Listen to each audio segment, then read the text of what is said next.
Thank you very much. It's a wonderful honor to be here, and I'm here to share an idea. Now, to begin with, I need to assume that all of you want to be successful. Is that true? Yes. Now, to be successful, a lot of people today will define success in many different ways. They'll define it relative to riches, they'll define it relative to opportunity, they'll define it relative to power or position, and I'm not going to argue any of those points. However, I am going to share with you my definition of success and then how to exercise success in your own experience. My definition of success is very, very simple. Success equals choices. The more choices we have, the more successful we are, I believe, and therefore, the more choices we have, the more opportunities that can come from them. Now, I don't expect you to totally agree with this or disagree with this at this moment, but think through it for a second. If we have choices to make as opposed to someone else making our choices for us, it only goes to reason that we're going to have more opportunities that come from it. For example, the more choices we have, the more successful we are. The more limited the choices, the more limited our opportunities, and the worst case scenario, of course, of all, is if someone else is making all of our choices for us. Now, I'm going to try to share with you an idea, a technique, even a process that maybe will help you in the choices that you make going forward and the decisions that you'll make, because I know it helped me. Now, you already heard in the introduction that I'm a graduate of this university, and I am thrilled to be a Murray State grad. However, the process that I'm about to share with you, I did not learn on campus. I learned in the 6 weeks after I graduated from Murray State University.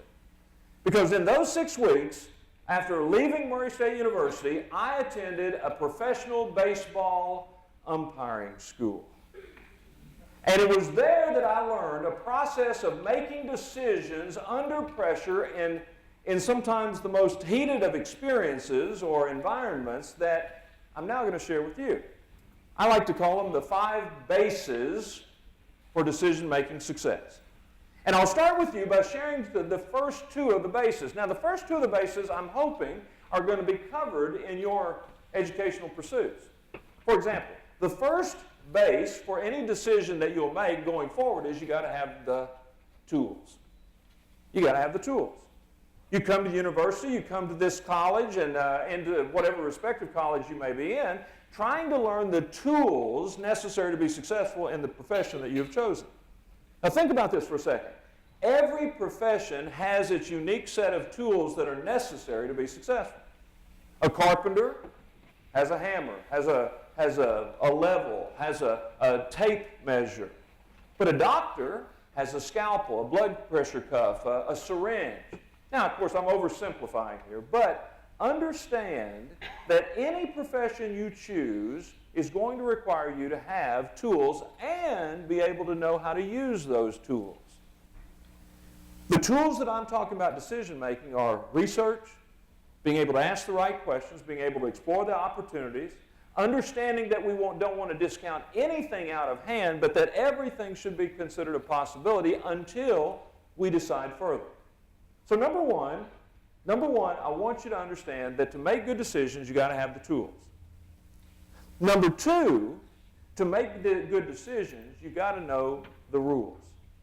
Now, I mentioned a moment ago that I went to an umpire school. Well, umpires have tools. You know, the chest protectors, the mask, the shin guards. Those are the obvious ones. And they also must know the rules. We know that every contest, every sporting contest has a rule book. How many of you, by the way, have ever played played in a sporting event or played a sport where the official, the referee, the umpire, whatever, did not know the rules? Let me see a show of hands. What can you expect from that point forward? Chaos, confusion, frustration, anger, certainly disappointment in that we don't get the best out of the 2 teams because nobody knows the rules. I'm going to suggest to you that this is one of the harder of things for young professionals to learn because they think everything should be written. But in fact, there are 2 kinds of tools that we need to be aware of. There are the written rules. Those are laws, regulations, policies, procedures, etc. Those are fairly easy. All you have to do is read those, memorize those, learn those, reference those. But some of the more challenging more challenging of the rules are the unwritten rules.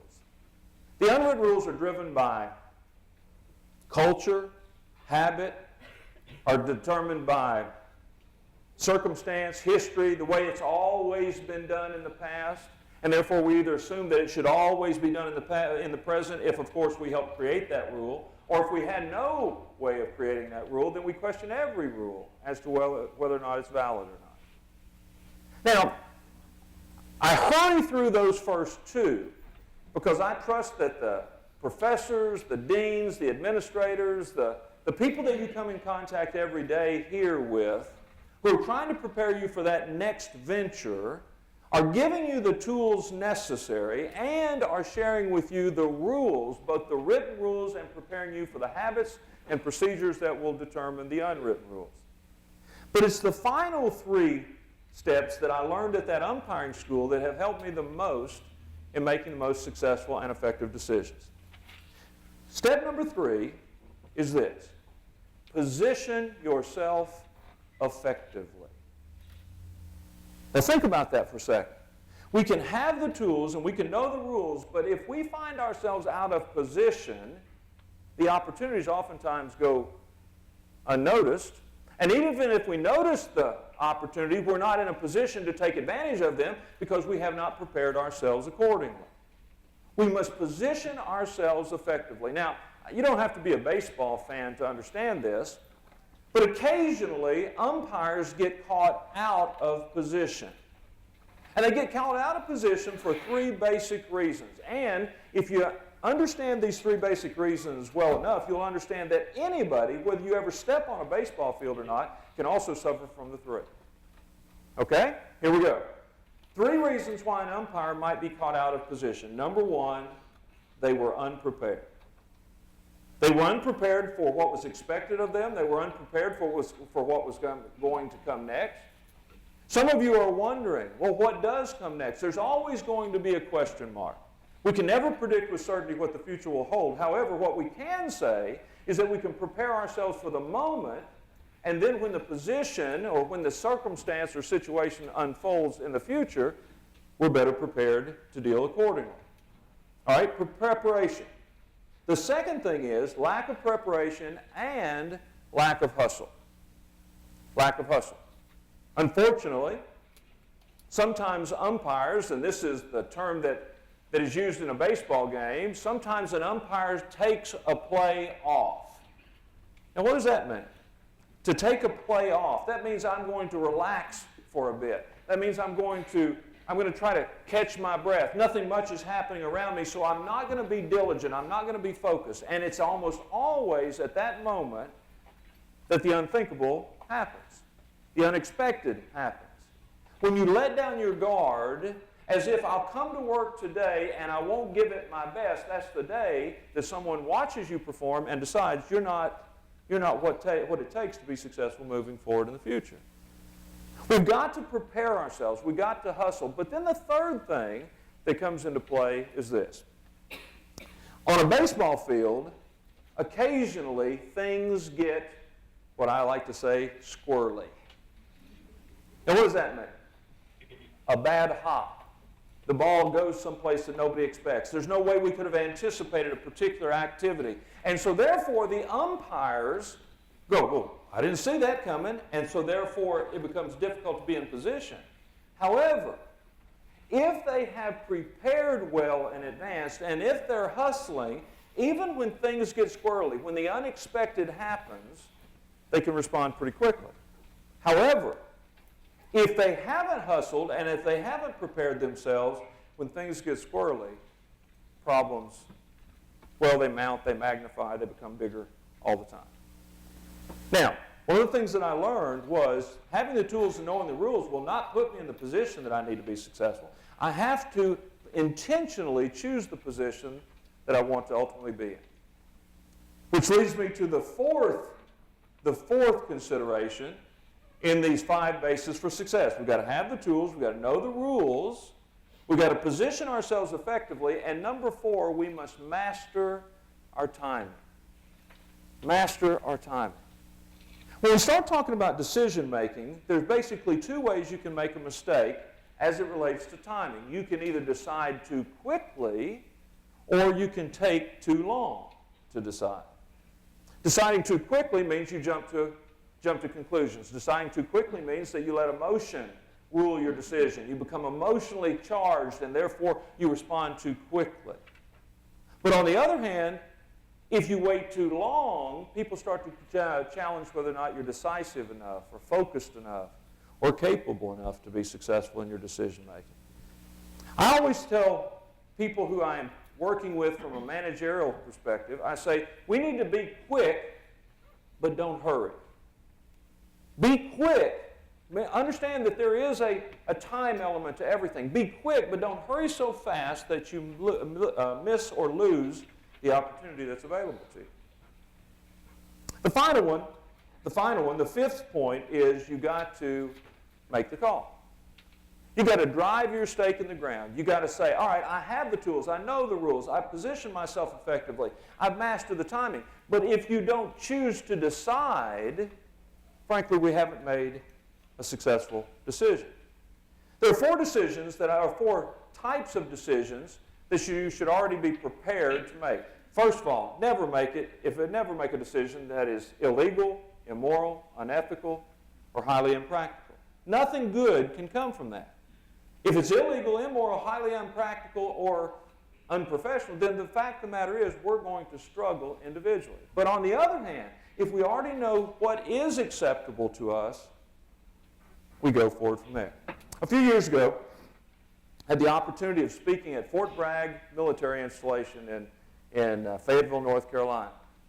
There I met a gentleman who was a commander of a special forces, United States military. He and I had an opportunity to have a dinner together.